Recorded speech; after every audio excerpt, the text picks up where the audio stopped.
Market Mantra. Market Mantra. Market Mantra. Market Mantra. Market Mantra.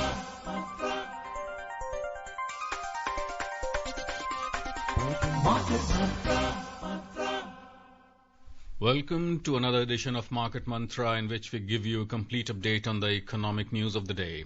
And today being Saturday, we'll also be taking calls from you, our listeners, on any queries that you may have on business, economic and stock market matters. But do remember that we don't address stock or company-specific queries. You can call us on our telephone numbers 2331-4444, 2371-7117 and 2371-7106. My name is Nishit Kumar and with me is my co-anchor in Hindi, Sonu Sood. धन्यवाद निशित। नमस्कार श्रोताओं, आर्थिक खबरों के कार्यक्रम market मंत्र में आपका स्वागत है। श्रोताओं, आज शनिवार है और हर शनिवार की तरह आज हम आपके प्रश्नों को भी कार्यक्रम में सीधे शामिल करेंगे। व्यापार जगत, अर्थव्यवस्था और शेयर बाजार से जुड़ा कोई भी प्रश्न पूछने के लिए आप इन नंबरों पर हमें फोन कर सकते हैं। 23314444, 23717117 और तीसरा नंबर है 23717106। इन नंबरों से पहले दिल्ली का एसटीडी कोड 011 भी डायल करें। लेकिन याद रखें कि हम किसी खास शेयर या कंपनी से जुड़े सवालों के जवाब इस कार्यक्रम में नहीं दे पाएंगे।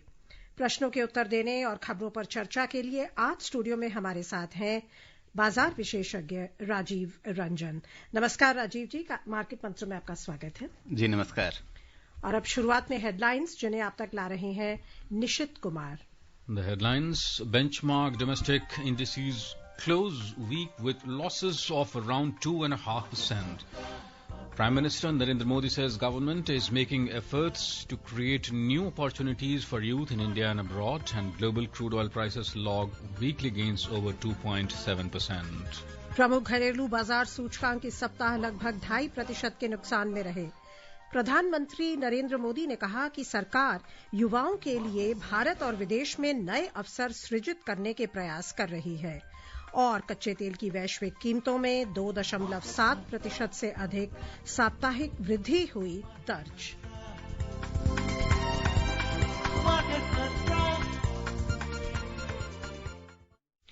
And before we proceed any further, here is an advisory from Akashvani. The views and opinions expressed by the experts in this program are their own and not that of Akashvani. Akashvani advises listeners to do their own research or consult a registered professional before taking any investment decision. We further advise all listeners to exercise due diligence and rely on their own judgment for taking any financial decision. और अब हमारे आज के पहले श्रोता प्रियांशु जुड़ गए हैं दिल्ली से। प्रियांशु, आपका बहुत बहुत स्वागत है। सवाल पूछिए। नमस्कार मैम। जी नमस्कार मैम, मैं ये जानना चाहता हूँ, मेरा लेबल प्रिंटिंग का बिजनेस है और मैं जानना चाहता हूँ कि इसमें एक्सपोर्ट करने की क्या अपॉर्चुनिटीज है और उनको मैं कैसे एक्सप्लोर कर सकता हूँ। जी राजीव जी। जी, अब इसका सीधा ये तो एक्सपोर्ट कंसल्टेंसी आपको कहीं टैप करनी चाहिए। इसका सीधा बाजार से कोई संबंध नहीं है, शेयर बाजार से मतलब। जी बिल्कुल। सो इसमें रिसर्च की जरूरत होगी। जी हाँ, इन्हें कंसल्टेंसी जो इस तरह की सेवाओं के लिए देते हैं उनसे संपर्क करना होगा। और अब सेंसेक्स का क्या प्रदर्शन रहा इस सप्ताह, उस पर एक नजर डाल लेते हैं। प्रमुख घरेलू बाजार सूचकांक सेंसेक्स और निफ्टी में इस सप्ताह गिरावट का रुख रहा। विदेशी फंडों का भारत से प्रवाह जारी रहने, कंपनी आमदनियों में वृद्धि कम रहने, भारत और अमेरिका के बीच व्यापार समझौते में विलंब और अमेरिका के टैरिफ को लेकर बदलते परिवेश का दबाव बाजार की धारणा पर पड़ा। सभी क्षेत्रीय सूचकांक इस सप्ताह घाटे में रहे। सबसे खराब प्रदर्शन रियल्टी क्षेत्र का था। अन्य क्षेत्रों की बात करें तो कंज्यूमर ड्यूरेबल्स, टेलीकम्युनिकेशन और कंज्यूमर डिस्क्रिशनरी क्षेत्र 5% से अधिक की गिरावट में रहे।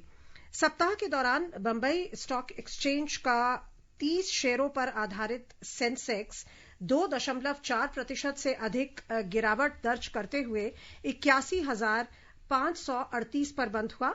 दूसरी ओर एनएसई निफ्टी 50 2.5% की गिरावट से 25,049 पर बंद हुआ।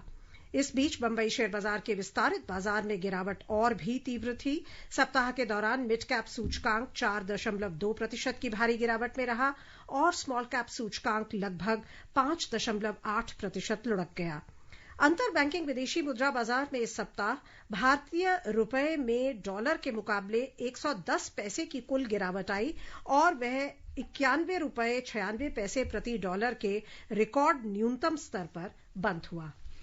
And our next caller is Jay Bhagwan from Delhi. Hello जी आपकी आवाज। हाँ, सवाल पूछें अपना। ये भारत जो है, भारत है या हिंदुस्तान है? जो भारत में इंग्लिश क्या बोलते लोग? आपकी आवाज स्पष्ट नहीं आ रही है जय भगवान जी। या तो आपके हमारा भारत जो है इंग्लिश में क्या बोलता है? जो हिंदुस्तान है तो स्पष्ट नहीं है इनका सवाल। अगले कॉलर की ओर चलते हैं। दिल्ली से ही अमित है हमारे साथ। अमित जी स्वागत है, सवाल पूछिए अपना।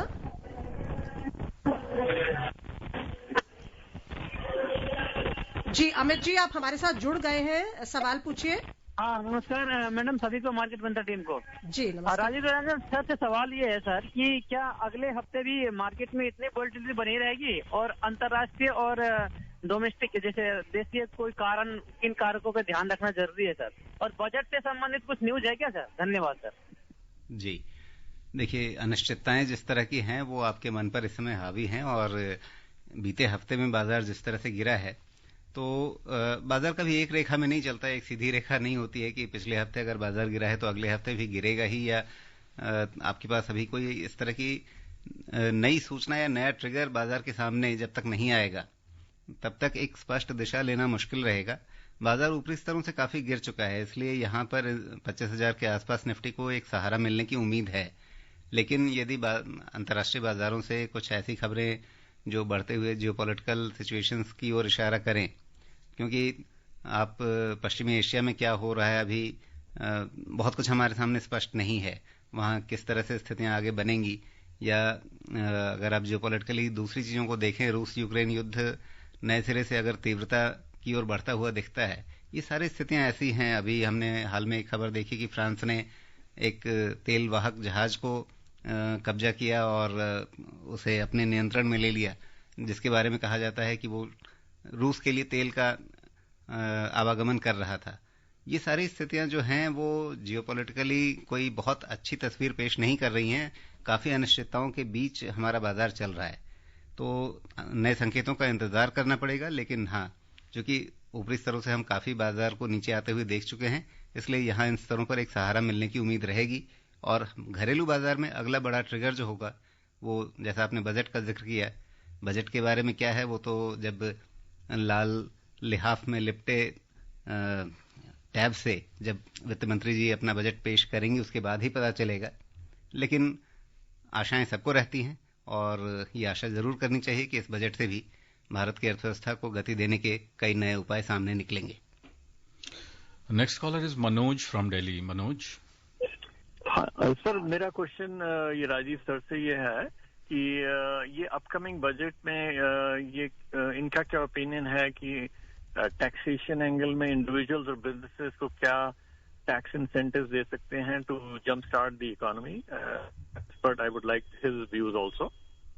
जी देखिए, टैक्सेशन के मामले में आपको डायरेक्ट टैक्स और इनडायरेक्ट टैक्स दोनों में इतनी बड़ी राहत इस साल मतलब 2025 में या फाइनेंशियल ईयर 25-26 में मिल चुकी है, जिसके आगे बहुत ज्यादा गुंजाइश बचती नहीं है सरकार के सामने या लोगों के सामने भी कि वो क्या बोलें कि अब और कितना चाहिए। तो इंडिविजुअल टैक्स के मामले में, इंडिविजुअल इनकम टैक्स के मामले में अब 12 लाख रुपए की जो लिमिट है, 1 लाख रुपए महीने, उसके आगे अभी तुरंत कोई अपेक्षा बनती नहीं है। अगर सरकार के मन में कुछ और हो तो मुझे नहीं पता, लेकिन सामान्य रूप से इसके आगे अभी तुरंत कोई नई अपेक्षा करना जो है वो बहुत उचित बात नहीं है। दूसरे, जीएसटी में इतनी बड़ी रियायतें दी जा चुकी हैं, काफी बड़ा सुधार हुआ, जीएसटी 2.0 इसको कहा गया। इसके आगे गुंजाइश कहाँ बनती है? मैं एमएसएमई सेक्टर के लिए अगर सरकार कुछ विशेष रूप से सोचती है तो वहां पर कुछ गुंजाइश बन सकती है।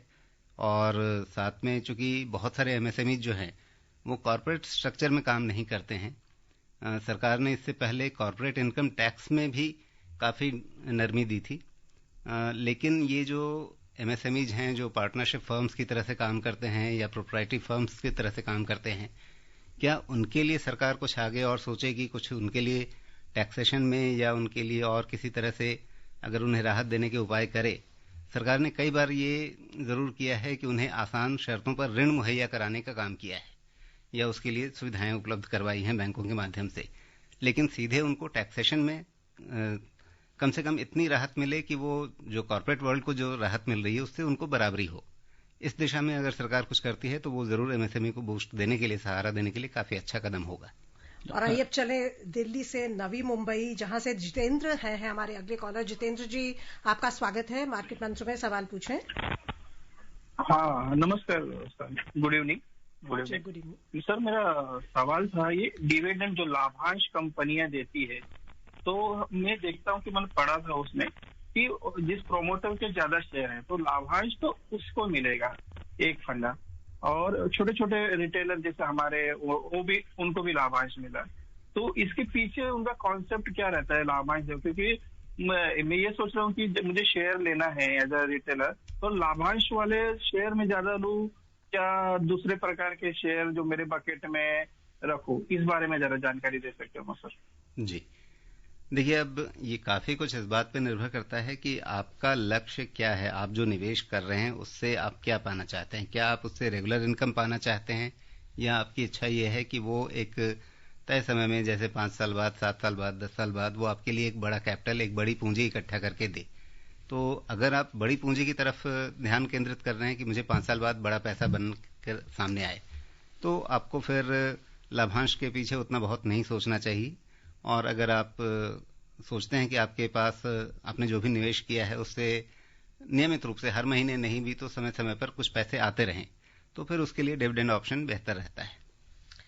आइए अब चलते हैं एक खबर की ओर। बहुत ही उत्साहजनक खबर है। प्रधानमंत्री नरेंद्र मोदी ने कहा है कि सरकार भारत और विदेश में युवाओं के लिए नए अवसर सृजित करने के प्रयास कर रही है। उन्होंने कहा कि भारत कई देशों के साथ व्यापार और आवागमन समझौते कर रहा है, जिससे देश के कुशल युवाओं के लिए अनेक अवसर सामने आ रहे हैं। प्रधानमंत्री ने आज नई दिल्ली में वर्चुअल माध्यम से 18वें राष्ट्रीय रोजगार मेले को संबोधित करते हुए ये कहा। भारत दुनिया की एकमात्र बड़ी इकोनॉमी है जिसने एक दशक में जीडीपी को डबल किया है। आज दुनिया के 100 से अधिक देश भारत में एफडीआई के जरिए निवेश कर रहे हैं। वर्ष 2014 से पहले के 10 वर्षों की तुलना में भारत में 2.5 गुना से अधिक एफडीआई आया है और ज्यादा विदेशी निवेश का अर्थ है भारत के युवाओं के लिए रोजगार के अनगिनत अवसर। Next caller is Ratnakar from Mumbai. Ratnakar, hello. Hello, good evening sir. Good evening. मेरा सवाल है, अभी ये फाइनेंशियल ईयर और असेसमेंट ईयर में 12 लाख तक इनकम टैक्स में छूट है, तो इसमें शॉर्ट टर्म और कैपिटल गेन जो होता है वो एग्जम्पशन के लिए इंक्लूड होगा क्या? जी देखिए, कैपिटल गेन तो आपको अलग से देना होगा, उसका अलग हेडर होगा। तो अगर कैपिटल गेन को मिलाकर के भी आपकी आमदनी 12 लाख रुपए के अंदर रहती है, फिर भी कैपिटल गेन वाले हिस्से पर आपको अलग से टैक्स देना होगा। लेकिन कुछ शॉर्ट टर्म कैपिटल गेन को इनकम के अंदर ही जोड़ा जाता है। वैसे स्थिति में शायद वो हिस्सा जो है वो आपका, चूंकि आपकी वो बेसिक इनकम में जोड़ा, अदर इनकम के तौर पे जोड़ा जाएगा, इसलिए शायद वो टैक्स फ्री होगा। लेकिन बेहतर होगा कि आप एक बार अपनी एग्जैक्ट जो भी आपकी शॉर्ट टर्म और लॉन्ग टर्म कैपिटल गेन जो भी आपके बन रहे होंगे उनको दिखा करके एक सीए से परामर्श पर लें। और अब भारत में विदेशी निवेश को लेकर कुछ आंकड़े सामने आए हैं। संयुक्त राष्ट्र ने कहा है कि भारत में वर्ष 2025 में प्रत्यक्ष विदेशी निवेश 73% बढ़कर 47 अरब अमरीकी डॉलर हो गया है। संयुक्त राष्ट्र की रिपोर्ट के अनुसार ये वृद्धि उन नीतियों के कारण हुई है जिनका उद्देश्य देश को वैश्विक आपूर्ति श्रृंखलाओं के साथ जोड़ना तथा सेवा और विनिर्माण क्षेत्र में भारी निवेश करना है। संयुक्त राष्ट्र व्यापार और विकास सम्मेलन की ओर से जारी वैश्विक निवेश रुझान निगरानी रिपोर्ट के अनुसार भारत पिछले वर्ष डेटा सेंटर निवेश के शीर्ष 10 प्रमुख गंतव्यों में से एक था। रिपोर्ट में यह भी कहा गया कि डेटा सेंटर्स में विदेशी निवेश चंद देशों में केंद्रित है। Rajiv, would like to have your opinion on this. The FDI, as per the UN report, says that it has surged by 73% to $47 billion US, and as Sonuji was mentioning, that major investments have been done in data centers, and there are more to come. We recently heard Union IT Minister Ashwini Vaishnaw say in Davos that India is working big time to scale up capabilities in AI, that is artificial intelligence, and he very nicely explained the 5-layered theory of how AI works, and in that 5-layer, one important component was the data center, and he said that data centers are coming up big and big investments are coming in this. How do you see this?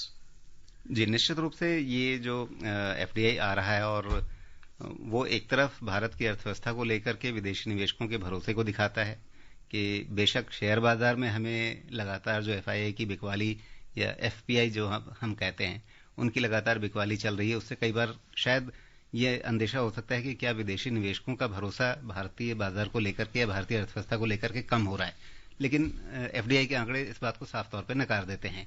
यानी जो long term capital है, FDI ध्यान दीजिए, वो long term capital है, वो भारत में निवेश करके कोई उद्यम स्थापित करके वहां पर सालों साल कारोबार चला करके फिर उसमें मुनाफा कमाना चाहते हैं। और FPI या जिसको FII आमतौर पे लोग कहते रहे हैं, वो शेयर बाजार के उतार चढ़ाव से मुनाफा कमाना चाहते हैं। उनका विजन बहुत शॉर्ट टर्म होता है कई बार, और वो बाजार के उतार चढ़ाव के हिसाब से अपने फैसले लेते हैं। तो FII के तौर पे अगर आप देखें तो भारतीय बाजार में अभी उन्हें अनिश्चितता दिख रही है, लेकिन अगर आप FDI के तौर पे देखें कि FDI करने वाले निवेशक क्या देख रहे हैं भारत में, तो वो यहाँ की आने वाले दशकों में जो काफी बड़ी संभावनाएं हैं, जिसमें भारत तीसरी सबसे बड़ी अर्थव्यवस्था बनने की ओर बढ़ता दिख रहा है अगले कुछ वर्षों के अंदर ही, उन संभावनाओं को देख करके लोग यहाँ आकर्षित हो रहे हैं और एक अपना भरोसा जता रहे हैं। AI और डेटा सेंटर ये निश्चित रूप से काफी उभरता हुआ एक क्षेत्र बन रहा है, और डेटा सेंटर को आप AI के इंफ्रास्ट्रक्चर की तरह से देखिए। इनफैक्ट AI एक्सेलरेटर्स 5 देशों में स्थापित करने की बात हुई दावोस में, उसमें एक भारत भी है। सो ये हमारे देश में रोजगार सृजन के लिए भी बहुत एक इम्पोर्टेंट फैक्टर रहेगा। जी, और एक जो ये धारणा बन रही है कि क्या भारत AI के क्षेत्र में पीछे रह गया है, तो अभी एक रिपोर्ट आई जिसने बताया कि अगर हम AI के क्षेत्र में दुनिया के सबसे प्रमुख देशों की गिनती करें तो भारत तीसरे स्थान पर है। Yes. तो ये ऐसा बिल्कुल नहीं लगता कि हम पीछे छूट रहे हैं, लेकिन हाँ, शायद ये जरूर है कि जो चीजें लोगों के जुबान पे चढ़ जाती हैं, एकदम सामने से दिखती हैं, जिसको आप AI की दुनिया के आप गूगल की तरह से समझें, यानी अगर आप चैट GPT को देखें, उसके मुकाबले चीन ने अगर डीपसीक बना लिया, उसकी बहुत चर्चा हो गई। लेकिन भारत की IT इंडस्ट्री भी AI के सेक्टर में काफी अपना काम कर रही है, काफी अपना होमवर्क कर रही है और अपनी तैयारी कर रही है, तो उसके नतीजे सामने आएंगे। Right. And we have to, in fact, talking of AI, we have to move much beyond the LLM models, as we say. And the Honorable Minister also said this. You just mentioned that India is not lagging far behind the other developed countries so far as AI is concerned, and we are positioned mostly at the 3rd rank, probably leading US University in its study and in its research also said that India is almost positioned on the 3rd spot so far as AI is concerned. But yes, the Minister also mentioned that we have to move beyond and further than the LLMs, which mostly, you talked about the GPT, Chat GPT and all. It's mostly the LLM model. And in the coming times, much advanced and much more kind of complex structures or modules will be required to provide to the industry and to the citizens alike.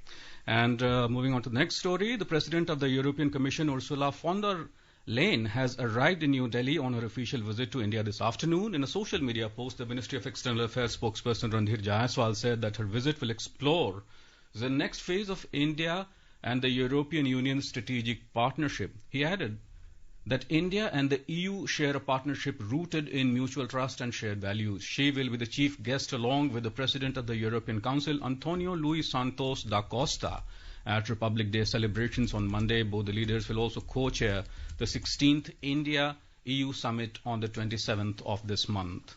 क्या कहेंगे आप?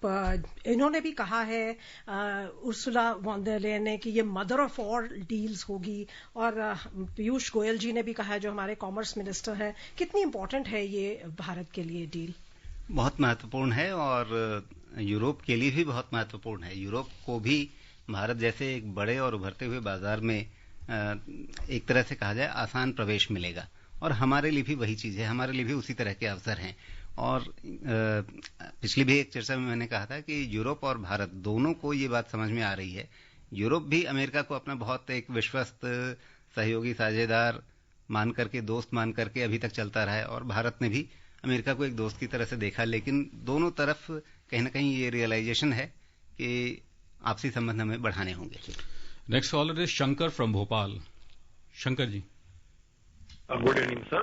Sir, those who have missed the gold train, gold rush, investors like us, small investors, what is your advice to them in the wake of what had happened after COVID virus? Everything bounced back very well. Now, will the Trump virus, after the Trump virus, everything will be bouncing back in the similar way? And should we be investing again more into this Nifty or large cap or mid cap or mutual funds?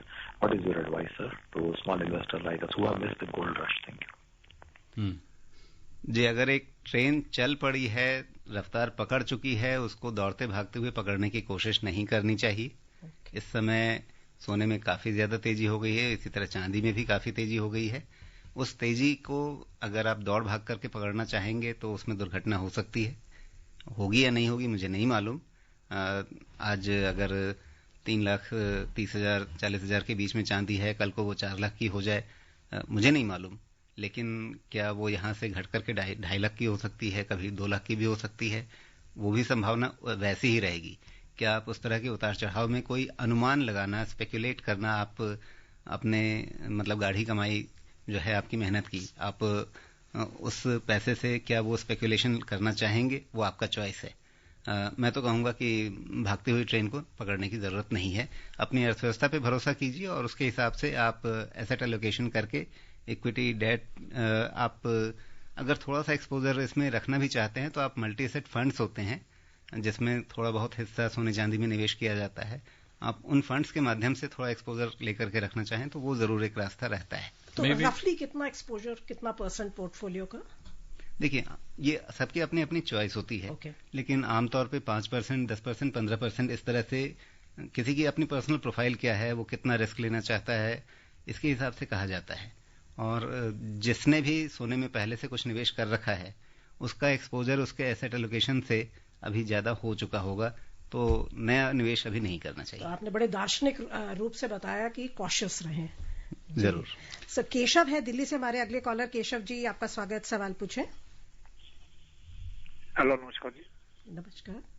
मैं ये पूछना चाहता हूँ sir, नमस्कार, कि अगर bank के द्वारा बैंक की गलती से टीडीएस कट जाए तो उसमें हमें क्या बैंक को बोलना चाहिए कि क्या करना चाहिए? और दूसरी बात मैं ये पूछना चाहूंगा कि हमने एक एफडी ब्रेक करी थी तो उसमें ज्यादा से ज्यादा 4 लाख की थी, उसमें ज्यादा इसमें टैक्स नहीं बनता था, तो इसमें बैंक ने हमारा टीडीएस काट लिया. तो 12 लाख तक तो छूट है, तो ये 4 लाख में कितना इंटरेस्ट मिलेगा? 7%, 7.5% के सब्सिडी. जी, अब देखिए, बैंक से एक बार बात करके देखिए. अगर वो उसे रिवर्स कर सकते हैं, अगर आप उन्हें कन्विंस कर सकते हैं कि भाई ये गलती उन्होंने कर ली है, अगर वो उसको रिवर्स कर पाए, लेकिन शायद बैंक के लिए भी वो रिवर्स कर पाना बहुत मुश्किल होगा, तो एक दूसरा तरीका फिर ये बनता है कि साल के आखिर में आप अपना रिटर्न दाखिल करें और उस टीडीएस को आप वापस आयकर विभाग से ले सकते हैं, रिटर्न फाइल करके रिफंड ले सकते हैं. Moving on to the U.S. markets now. The major U.S. indices ended yesterday's session on a mixed note. The Dow Jones Industrial Average dipped 0.6%, while the Nasdaq Composite Index rose 0.3%, and the S&P 500 ended nearly unchanged with a positive bias.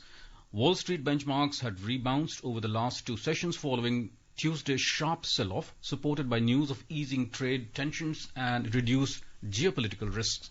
However, all the three major indices wrapped up the truncated week with losses. The Dow fell over 0.5%, the S&P 500 lost almost 0.4%, and the Nasdaq slipped nearly 0.1%.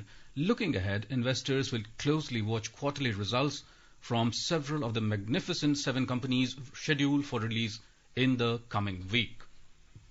Rajiv, we see the U.S. indices also kind of having a seesaw kind of effect. One day it goes up, the other day mostly, with Mr. Trump's statements happening, off and on kind of thing happening, off today, on tomorrow, that kind of thing. The same thing is, but when we see the sustained kind of selling of the FIIs and FPIs in the Indian markets, so this kind of a pattern that we have been witnessing for the past month or so.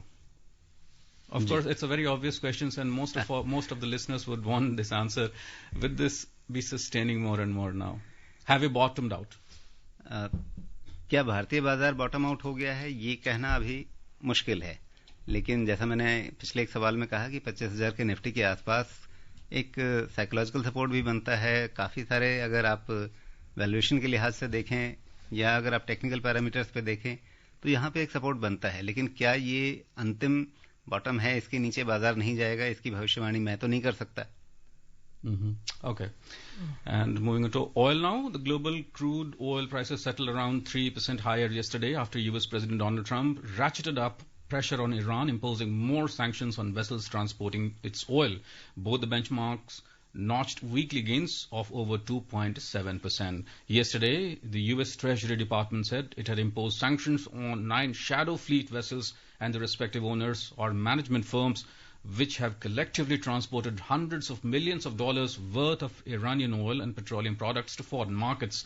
This move was aimed at escalating pressure on Iran over the recent killings of protesters and the complete shutdown of internet access to conceal its crackdown. On Friday, the Brent crude futures surged over 2.8% to settle at $65.88 per barrel, while the WTI crude futures climbed 2.9% to close at $61.07 per barrel.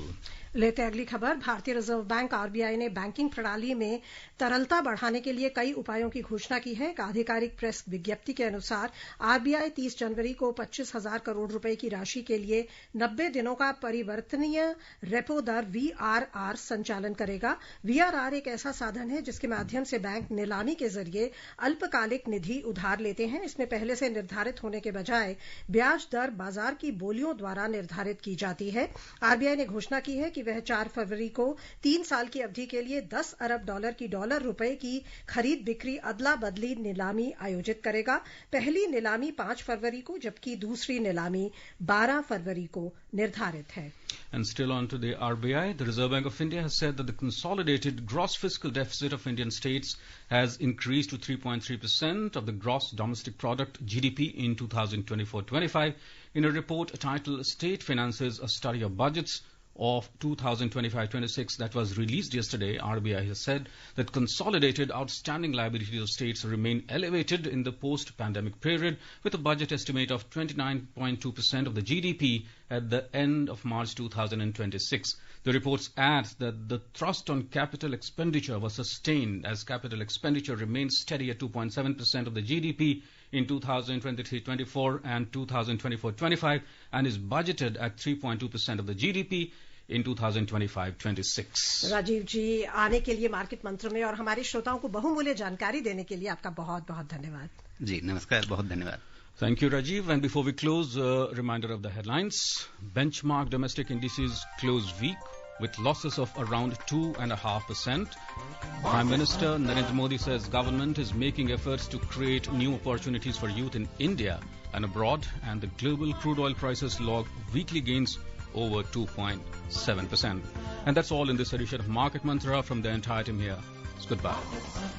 इस कार्यक्रम में विशेषज्ञों द्वारा विचार उनके अपने हैं। आकाशवाणी अपने श्रोताओं को सलाह देता है कि निवेश का निर्णय करने से पहले स्वयं रिसर्च करें या किसी पंजीकृत सलाहकार से राय लें।